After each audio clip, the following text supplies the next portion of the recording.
اور میں بار بار آپ کو کہہ رہا ہوں کہ ایران کبھی بھی ایسی عارضی جنگ بندی کے حق میں نہیں رہے گا جہاں پہ چیزیں پینڈنگ کر دی جائے. ایران ونس فار آل یہ سارا معاملہ حل کرنا چاہے گا.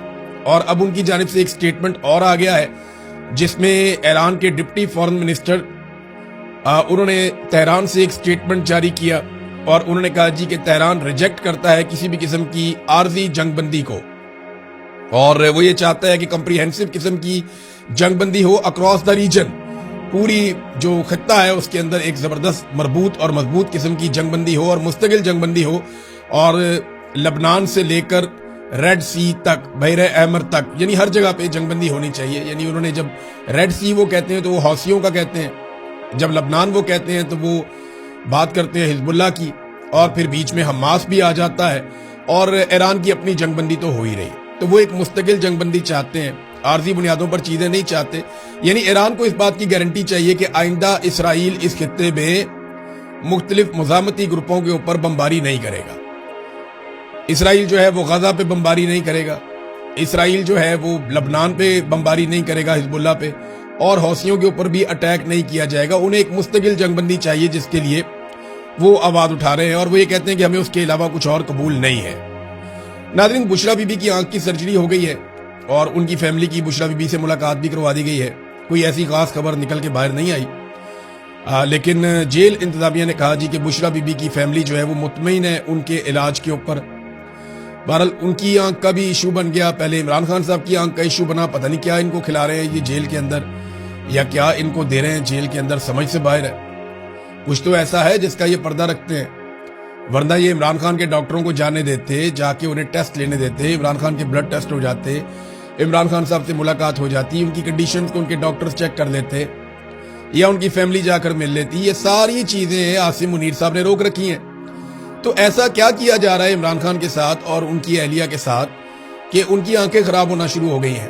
بھلے چنگے وہ جیل کے اندر گئے تھے, عمران خان صاحب کو لگ بھگ 3 سال ہونے والے ہیں, اور بشرا بی بی جو ہیں انہیں بھی کافی عرصہ ہو گیا جیل کے اندر. وہ پہلے بھی پکڑی گئی تھی, پھر دوبارہ بھی انہوں نے گرفتاری دے دی تھی, خود آ کر انہوں نے گرفتاری دے دی تھی. تو یہ جو ان کے ساتھ کیا جا رہا ہے کھلواڑ, اس کا کوئی سمجھ نہیں آ رہا اور کوئی اس کے اوپر آواز اٹھانے کو بھی تیار نہیں ہے. پاکستان تحریک انصاف تو بھائی عجیب و غریب سچویشن میں. اب خبر آئی ہے جناب کہ اچکزئی صاحب پی ٹی آئی سے ناراض ہو گئے کہ جناب میرے سے مشاورت نہیں کر رہے, یہ جو جلسہ کیا ہے یہ اس کے بارے میں میرے سے مشاورت نہیں کی گئی, اس قسم کی خبریں رپورٹ ہو رہی ہیں. معاملہ یہ ہے کہ اچکزئی صاحب پہلے تو ناراض نہیں ہوتے تھے, اب اتنا بڑا عہدہ مل گیا تو اب ناراض بھی ہونا شروع ہو گئے ہیں. یہاں پہ نا بس پاکستان میں ایسے ہی چلتا ہے, جتنا بڑا آدمی کو عہدہ مل جاتا ہے وہ بتاتا ہے کہ وہ خود کتنا بڑا آدمی تھا. اچکزئی صاحب کو اپوزیشن لیڈر کا عہدہ ایسے تو نہیں ملنا تھا, لیکن پاکستان تحریک انصاف نے ان کو اپوزیشن کے عہدے پر بٹھایا. اب خبریں آ رہی ہیں کہ اچکزئی صاحب بھی ناراض ہو جاتے ہیں, دیگر لوگ بھی ناراض ہو جاتے ہیں. تو پی ٹی آئی حکومت یا اسٹیبلشمنٹ سے ناراض ہونے کی بجائے زیادہ تر آپس میں ہی ایک دوسرے سے ناراض ہوتے رہتے ہیں, اور اس کا فائدہ اپوزیشن کو اور حکومت کو بہت ہوتا ہے. ناظرین, ایک چیز میں نارملی اس پہ بات نہیں کرتا, لیکن مجھے آپ کے سامنے رکھنی ہے تاکہ یہ ریکارڈ کا حصہ رہے. آج 17 تاریخ ہے اپریل کی. آج سے 2 سال پہلے عمران خان صاحب نے سٹیٹمنٹ دیا تھا کہ اگر میری بیوی کو کچھ ہوا تو ذمہ دار عاصم منیر ہوگا اور میں نہیں چھوڑوں گا. اور آج 2 سال کے بعد جو عمران خان کی اہلیہ, ان کی حالت تشویشناک تھی, انہیں اسپتال منتقل کرنا پڑا. یہاں پہ جو انفارمیشن منسٹر ہے پنجاب کی, جن کے انڈر میں یہ جیل آتی ہے اڈیالہ والی, ان کا سٹیٹمنٹ میں آپ کو پڑھ کے سنانا چاہوں گا تاکہ وہ ریکارڈ کا حصہ رہے. انہوں نے کہا جی عمران خان کی آنکھ بالکل ٹھیک ہے, ان کی صحت کا دھیان اتنا ان کی فیملی کو نہیں جتنا حکومت کو ہے. انہیں تو جعلی لنگڑا بننے کا بھی شوق تھا, وہ تو جعلی پلاسٹر چڑھا کر ویل چیئر پر بیٹھا رہا. یہ جناب پنجاب کی انفارمیشن منسٹر نے کہا ہے. اس کو ریکارڈ میں رکھنا چاہیے. اس کو کہتے ہیں بیماری کا مذاق اڑانا. کلثوم نواز کی بیماری پہ کچھ گمنام اور کچھ غیر اہم قسم کے اکاؤنٹ سے انہوں نے مذاق اڑایا تھا, جس کی سب نے مذمت کی تھی. میں نے بھی, باقی سب لوگوں نے, صحافیوں نے بھی مذمت کی تھی.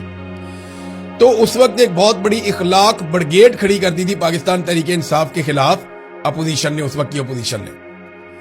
عمران خان نے کبھی مذاق نہیں اڑایا, عمران خان کے منسٹرز نے کبھی مذاق نہیں اڑایا, لیکن ریکارڈ کے اوپر رکھیے گا کہ اس مرتبہ یہ مذاق انفارمیشن منسٹر خود اڑا رہی ہے, اور یہ ریکارڈ کے اوپر رہنا بھی چاہیے, کیونکہ باری باری سب کی باری. آپ کو کیا لگتا ہے کہ ملٹری اسٹیبلشمنٹ صرف پی ٹی آئی کو مارے گی؟ نہیں، یہ پی ٹی آئی سے ویلے ہو گئے نا، پھر یہ آپ کو ماریں گے، پھر یہ تیسرے کو ماریں گے، پھر یہ چوتھے کو ماریں گے۔ ابھی بھی یہ جرنیل جاتے ہیں جب بچوں کو لیکچر دینے کے لیے، آپ ذرا وہ ویڈیوز نکالیں اور نکال کر سنیں نا، یہ ابھی جب جرنیل جاتے ہیں بچوں کو یونیورسٹیز میں کالجز میں ملنے کے لیے، تو وہاں یہ کہتے ہیں کھل کر کہ سیاستدان ہے کرپٹ، وہ ہیں بے ایمان، وہ پاکستان کو آگے نہیں بڑھنے دیتے۔ حالانکہ سیاستدان تو بیچارے کچھ نہیں بیچتے جو پاکستان کے ساتھ پاکستان کی اسٹیبلشمنٹ نے اور عدلیہ نے کر دیا۔ خاص طور پہ قاضی فائد عیسیٰ کی ایک ویڈیو وائرل ہو رہی تھی، وہ پتا چلا کہ آئرلینڈ امبیسی کا کوئی پروگرام تھا، ایک خاتون ہے، انہوں نے یہ دعویٰ کیا کہ میں بھی وہاں پہ تھی، اور کسی نے قاضی فائد عیسیٰ کو زیادہ منہ نہیں لگایا، اور وہ خاتون یہاں تک لکھتی ہے کہ قاضی فائد عیسیٰ وہاں پہ آنکھیں چراتے پھر رہے تھے۔ یعنی یہ حالت ہو گئی ہے ایک قاضی کی جس نے ناانصافی کی۔ ابھی جو موجود ہیں جتنے ججز، چاہے وہ آئینی عدالت کے ہیں چاہے وہ سپریم کورٹ کے ہیں، وہ یہ بات یاد رکھیں کہ ان کی حالت قاضی فائد عیسیٰ سے مختلف نہیں ہوگی۔ یہ قوم انہیں کبھی معاف نہیں کرے گی۔ ان لوگوں نے ناانصافی کی انتہا کر دی ہے۔ سویلینز کا ملٹری کورٹس کے اندر ٹرائل انہوں نے کروا دیا، لوگوں کی زندگیاں انہوں نے برباد کر دی، انتخابی نشان انہوں نے چھین لیا، مخصوص نشستیں جس پولیٹیکل پارٹی کو عوام نے دی تھی مال غنیمت بنا کر انہیں دوسری طرف بھجوا دیا۔ انسانی حقوق کے معاملات کے اوپر یہ نہیں جاگے سوتے رہے۔ تو یہ عدلیہ عوام کی مجرم ہے، اور یہ ججز عوام کے بیچ میں جانے کے قابل نہیں رہیں گے۔ دنیا میں کہیں بھی یہ بندہ کھل کے نہیں پھر سکتا قاضی فائد عیسیٰ، اور یہ جو باقی ریٹائر ہوں گے نا، یہ بھی پھر کے دکھا دیں دنیا میں کہیں کھل کر، تو میں مان جاؤں گا یہ کھل کر پھر رہے ہیں۔ ان کی حالت بہت بری ہوگی، جیسا کہ جنرل باجوہ ہے، ندیم انجم ہے، یہ لوگوں میں نہیں جا سکتے۔ میرا چیلنج ہے، آ جائیں یورپ میں، امریکہ میں، ادھر برطانیہ میں، دنیا کے کسی بھی ملک میں آئیں، کھل کر ذرا پبلک میں پھر کر دیکھیں پبلک ان کا بینڈ بجا دیتی۔ یہ جنرل فیض ہے، وہ بھی نہیں کھل کر پھر سکتا۔ اور جو موجودہ عدلیہ اور اسٹیبلشمنٹ پہ جو لوگ قابض ہیں، چاہے وہ جج ہیں یا جرنیل ہیں، مستقبل ان کا بھی اس سے مختلف نہیں ہوگا۔ یہ حقیقت ہے، یہ حقیقت ہے کہ اس سے مختلف ان کا مستقبل نہیں ہوگا۔ جو قاضی فائد عیسیٰ کے ساتھ ہو رہا ہے، باقیوں کے ساتھ بھی یہی ہوگا۔ اور دیکھیں، پاکستان میں آوے کا آوے ہی بگڑ گیا ہے۔ یہ میٹرک کے امتحان کے اندر جو پیپر آیا نا مطالعہ پاکستان کا، اس میں کلثوم نواز کا، شہباز شریف کا اور نون لیگی انہوں نے گھسا دیے بیچ میں پیپر میں۔ آپ اندازہ کریں کہ ایک خاندان کو خوش کرنے کے لیے اس کے افراد کو مطالعہ پاکستان کے پیپر میں گھسا دیا، اور بددیانت ترین لوگ ہیں یہ۔ انہوں نے پاکستان کو لوٹا ہے، پاکستان کو تباہ کیا ہے۔ یہ وہی لوگ ہیں جنہوں نے آئی پی پیز لا کر پاکستان میں لگائے، اور آج پورا پاکستان لوڈ شیڈنگ کی صورت میں عذاب بھگت رہا ہے۔ 4 گنا بل آپ کو آ رہے ہیں، اور آپ بجلی خریدنے کے قابل نہیں رہے۔ کاسٹ آف پروڈکشن پاکستان میں بہت بڑھ گئی ہے۔ یہ وہی لوگ ہیں جو بددیانت ہیں، جنہوں نے پاکستان کے ساتھ کمیشنز اور کک بیکس لے کر بیڑا غرق کیا۔ ان کے نام مطالعہ پاکستان کے امتحانات کے اندر آ رہے ہیں۔ اندازہ کریں آپ، یہ قوم کے مجرم ہیں۔ اگر ایسے لوگوں کے نام آپ امتحانات میں ڈالیں گے یا نصاب کے اندر ڈالیں گے، تو پھر آپ طلبہ کی کیا تربیت کر رہے ہیں؟ آپ انہیں وہی بنا رہے ہیں جیسے یہ لوگ ہیں۔ یعنی ان لوگوں نے پاکستان کا بیڑا غرق کر دیا، اور اس کے بعد آپ ایسی ایک پوری نسل تیار کرنا چاہتے ہیں جن کے آئیڈیل یہ لوگ ہوں۔ ابھی سعد رسول صاحب نے بتایا کہ وہ اسکول میں گئے جہاں پہ مائی فیوریٹ لیڈر کے اوپر کچھ تقاریر وغیرہ ہو رہی تھی۔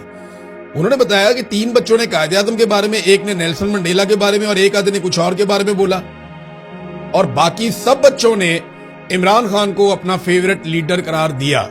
یہ لگ بھگ 50 بچوں کی بات ہو رہی ہے۔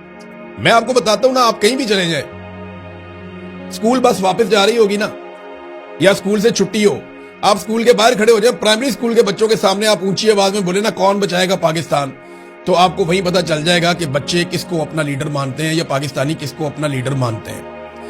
تو ناظرین، 19,000 میگا واٹ آج کی ہماری ڈیمانڈ ہے۔ میں آئی پی پیز کی بات کر رہا تھا، ذرا آ جائیں وہاں پہ۔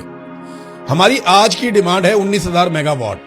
45,000 میگا واٹ کے قریب ہماری صلاحیت ہے، اور ہم بل جو ہے وہ صلاحیت کے مطابق دیتے ہیں۔ یعنی 2,000 ارب روپے سالانہ ہم ادا کرتے ہیں کیپیسٹی پیمنٹ کی بند میں۔ وہ بجلی جو ہم نہیں خریدتے، وہ بجلی جو بنتی نہیں، وہ بجلی جسے ہم استعمال ہی نہیں کرتے، اس کا ہم 2,000 ارب روپیہ سالانہ دیتے ہیں، جو وزیر اعظم کے بیٹے سے لے کر بہت بڑے بڑے لوگوں کو ملتے ہیں۔ بہت سارے لوگوں کے فرنٹ مین وہاں پہ بیٹھے ہیں، اسٹیبلشمنٹ سے جڑی کمپنیوں کو بھی یہ پیسہ ملتا ہے۔ ہم آج اپنی آدھی بجلی ان تھرمل پلانٹ سے بنا رہے ہیں جو فیول کے ذریعے سے بجلی بناتے ہیں۔ یعنی ہم نے سولر پہ توجہ نہیں دی، بہت کم دی، ہم نے پن بجلی پہ نہیں دی، ہم نے جو ایکچولی ہماری کیپیسٹی زیادہ ہونی چاہیے تھی، وہ ہونی چاہیے تھی پانی سے بجلی بنانے کی۔ لیکن ہم نے اس پہ کام ہی نہیں کیا. ہمیں ڈیمز بنانے چاہیے تھے. عمران خان صاحب بڑے عرصے کے بعد ڈیمز بنانا شروع ہوئے تھے. اس حکومت نے آنے کے بعد سارے منصوبے غرق کر دیے. ناظرین ایک اشتہار آیا, ذرا یہ اشتہار آپ دیکھ لیں پھر آگے بڑھتے ہیں. یہ اشتہار آ گیا جناب کیپٹل ڈیولپمنٹ اتھارٹی CDA, اسلام آباد کا ایک بڑا تگڑا ادارہ. اس کے ڈائریکٹر جنرل کے لیے ایک 20ویں گریڈ کے آفیسر جو ہے وہ درکار ہے, اور 3 پوسٹ ہیں وہاں پہ جو نکلی ہوئی ہیں. اور اس کے لیے جس قسم کی یہ CV دی گئی ہے, میرے خیال میں کچھ اور ریٹائرڈ جرنیل اب اس کے اوپر لگا دیے جائیں گے, یا من پسند بندے اس کے اوپر لگا دیے جائیں گے. یہ آپ آنے والے دنوں میں خود ہی دیکھ لیں گے. جو افسران دہائیوں سے اس محکمے میں کام کر رہے ہیں انہیں نظر انداز کیا گیا. ایک دفعہ پھر اشتہار جاری کیا گیا. بندے پہلے فائنل ہو جاتے ہیں, اشتہار بعد میں جاری کیے جاتے ہیں. یہ ان کا پرانا طریقہ واردات ہے, اور اسی طریقہ واردات پہ یہ اب تک عمل درآمد کر رہے ہیں. BBC نے جو رپورٹ دی تھی کہ بچوں کو پنجاب کے اندر ایڈز ہو رہی ہے سرنجوں کے بار بار استعمال سے, تو یہ تو کنفرم ہو گیا کہ وہاں پہ سرنجوں کا بار بار استعمال ہوا اور بچوں کو ایڈز کے ایشوز بڑے ہیں, بہت زیادہ, 300 سے زائد کیسز ہیں. لیکن خواجہ عمران نذیر صاحب جو یہاں پہ آ کے انہوں نے پریس کانفرنس کی, PMLN سے ان کا تعلق ہے, منسٹر ہیں, انہوں نے آ کے ڈینائل کر دیا. انہوں نے کہا نہیں یہ رپورٹ غلط ہے, یہ ملک سے دشمنی ہے. میں خواجہ عمران نذیر کو تب سے جانتا ہوں جب یہ ایک نوجوان کارکن تھا. جب خواجہ آصف اور احسن اقبال ٹائپ لوگ دوڑ گئے تھے نا, بڑے بڑے پہلوان, تو یہ نون لیگ کا جھنڈا اٹھا کر نکلتا تھا. اس نے بڑی مارے کھائی ہیں. یہ اس کے نواز شریف کے خاندان پہ بڑے احسانات ہیں. جب کوئی بھی نام نہیں لیتا تھا, بات نہیں کرتا تھا, یہ آدمی تب بھی اپنی پارٹی کے ساتھ کھڑا ہوتا تھا. ہم اس وقت حیران ہوتے تھے کہ اس کو کتنا جنون ہے. زبردست آدمی تھا, اور یہ جب میاں فیملی واپس آ گئی ہے تب بھی کھل کر بات کرتا تھا. اس کے بارے میں میری یہ رائے تھی کہ یہ آدمی کھل کر بات کرتا ہے اور ایک جمہوری آدمی ہے. لیکن خواجہ عمران نذیر صاحب سے مجھے تھوڑی مایوسی ہوئی. انہیں یہ کہنا چاہیے تھا کہ ہم اس کی انکوائری کر رہے ہیں, جہاں غلطی ہوئی اس کو ٹھیک کریں گے. ہم میڈیا کا شکریہ ادا کرتے ہیں جس نے نشاندہی کی ہے, تو اس سے ان کے قدم میں اضافہ ہوتا ہے. وہ ڈینائل میں ہی چلے گئے. انہوں نے کہہ دیا جی یہ تو ملک سے دشمنی ہے. تو میرے خیال میں وزارت ملنے کے بعد یا حکومت میں آنے کے بعد بہت ساری چیزیں, میں نے کہا نا, طاقت کے ساتھ بدل جاتی ہیں, اور انسان شاید وہ سارا کچھ کرنے کے لیے مجبور ہو جاتا ہے جو اس کی شخصیت کا حصہ نہیں ہوتا. تو مجھے بڑا افسوس ہوا یہ دیکھ کر, بجائے اس کے کہ چیزوں کو ٹھیک کریں وہ الزامات لگا رہے ہیں. اب تک کے لیے اتنے, اپنا خیال رکھیے گا, اپنے چینل کا بھی. اللہ حافظ.